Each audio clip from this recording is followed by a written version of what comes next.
بسم اللہ الرحمن الرحیم۔ السلام علیکم ورحمۃ اللہ وبرکاتہ۔ ہمارا یوٹیوب چینل انکل باتونی آج جو عنوان لے کے آیا ہے وہ بہت تفصیلی ہے، وہ ایک کلپ میں ختم ہونے والا نہیں ہے، کم سے کم 6 کلپ اس کے بنیں گے۔ تو آج سمجھیں کہ اس کا پہلا حصہ یا پہلی قسط ہے۔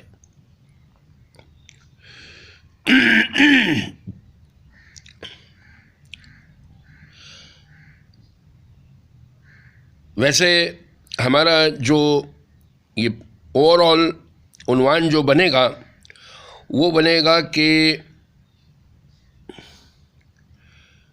یعنی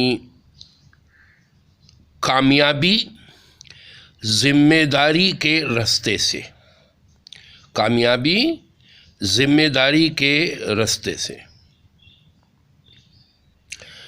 تو دیکھیں جی، ہم سب مسلمان ہیں، جو لوگ مسلمان نہیں ہیں ان کو بھی دعوت عام ہے اس کلپ کو سننے کی کہ دیکھیں یہ جو دنیا وجود میں آئی اس کا ایک مقصد ہے، اور یہ دنیا نے ختم ہو جانا ہے اس کا بھی ایک مقصد ہے، اور اس میں جو لوگ آ رہے ہیں اور اس دنیا سے جا رہے ہیں اس کا بھی مقصد ہے۔ بے مقصد کچھ بھی نہیں ہے۔ اچھا، یہ بات ایک ہر ذی شعور آدمی سمجھتا ہے کہ مقصد کے بنا کوئی چیز نہیں ہوتی، اور جو یعنی ہر چیز اگر اپنے مقصد پہ ہوتی ہے تو وہ صحیح یعنی پرفارم کر رہی ہوتی ہے اور صحیح طور پہ اس کا بینیفٹ لوگوں کو مل رہا ہوتا ہے۔ لیکن جو چیز مقصد پہ نہیں رہتی تو پھر وہ چیز اپنی حیثیت کھو دیتی ہے، اور زیادہ امکان ہوتا ہے کہ پھر اس کی ٹھکانہ جو ہوتا ہے وہ ڈسٹ بن ہوتا ہے۔ بلب جب تک روشن ہے ہمارے سروں پہ ہے، اور جب وہ فیوز ہو جاتا ہے، اپنے مقصد سے ہٹ جاتا ہے، تو پھر وہ ڈسٹ بن میں چلا جاتا ہے۔ گائے ہے، بھینس ہے، بکری ہے، جب تک دودھ دے رہی ہے اپنے مقصد پہ ہے، اور ایک وقت کے بعد جب اس سے یہ مقاصد ختم ہو جاتے ہیں تو پھر وہ قصائی کے حوالے کر دی جاتی ہے۔ اس سے بہت ساری مثالیں ہیں، کلپ لمبا ہو جائے گا بہت۔ تو مقصدیت کے اوپر ہر ایک کو ہونا ہے، تو پوری کی پوری انسانیت کو اس بات کی دعوت عام ہے کہ بھئی اپنے مقصد پہ آ جاؤ۔ اگر مقصد پہ آ جاؤ گے تو محفوظ بھی ہو جاؤ گے اور کامیاب بھی ہو جاؤ گے۔ اچھا جی، کامیابی کی جو فلسفی ہے، اچھا بھئی یہ والا جو پہلا حصہ ہے نا، اندازہ یہ ہو رہا ہے کہ یہ لمبی جائے گی بات، تو اس کی بھی 2-3 قسطیں ہوں گی، یہ بہت لمبا عنوان ہے تو یہ قسط واری چلے گا۔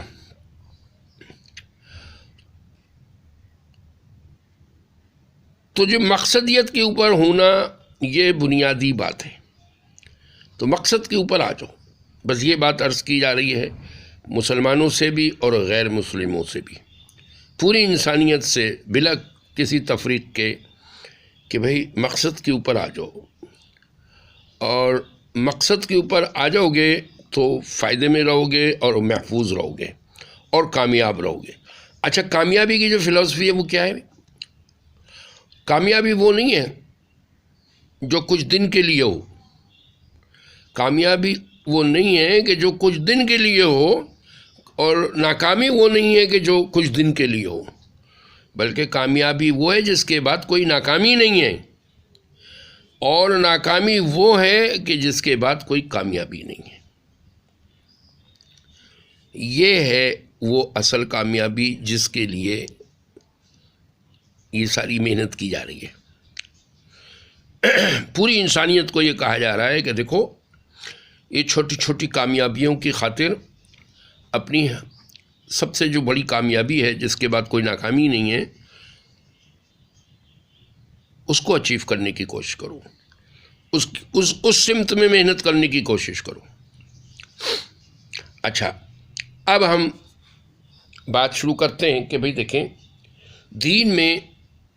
دین اسلام میں کچھ باتیں ایسی ہیں، ان کو اگر ہم ازبر کر لیں، کچھ پوائنٹس ایسے ہیں، کچھ صفات ایسی ہیں کہ جن کو ہم اپنے اندر سمو لیں، ہم اپنے اندر ان صفات کو لے آئیں، تو یقین جانیں کہ پھر پورے کے پورے دین پہ چلنا آسان ہو جاتا ہے، اور ہمیشہ کی زندگی، نہیں مرتے دم تک کی زندگی جو ہے آسان ہو جاتی ہے، اور پھر آدمی ادھر ادھر نہیں ہوتا۔ تو سارا معاملہ صفات کا ہے۔ جیسی صفات ہم اپنے اندر لائیں گے، ویسی آؤٹ پٹ ہمارے سامنے آئیں گے۔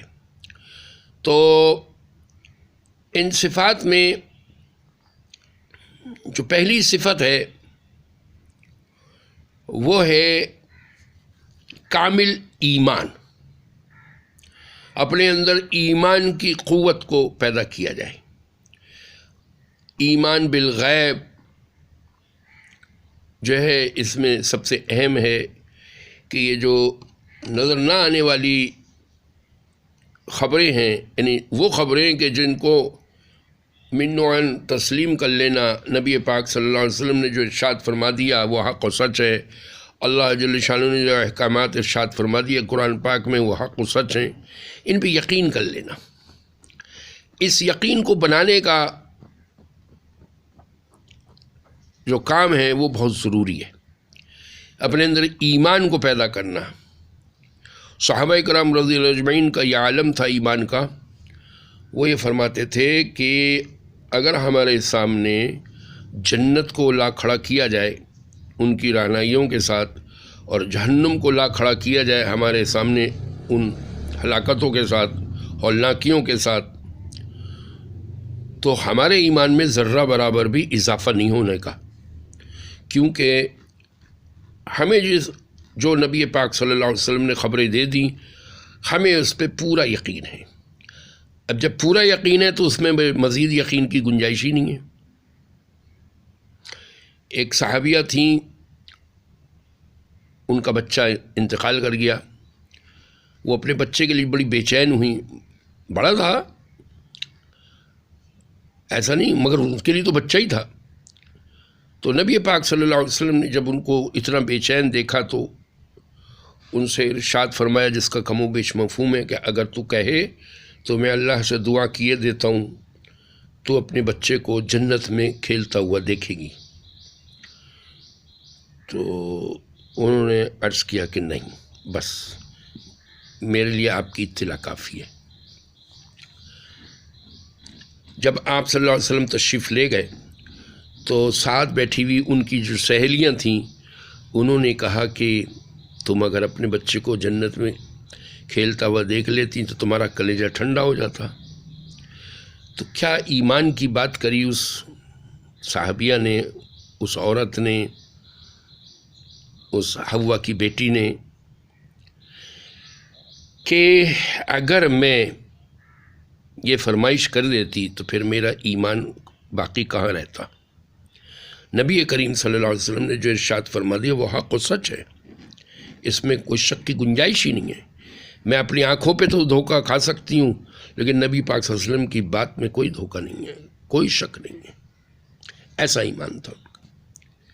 تو وہ آپ صلی اللہ علیہ وسلم کی کتنی احادیث مبارکہ ہمارے سامنے سے گزرتی ہیں، اور کتنی اللہ کی احکامات ہمارے سامنے سے گزرتے ہیں۔ اب میں اپنا جائزہ لوں، کسی کو کچھ کہنے کی ضرورت نہیں، میں اپنا جائزہ لوں کہ میں کہاں ہوں، میرا ایمان کہاں ہے۔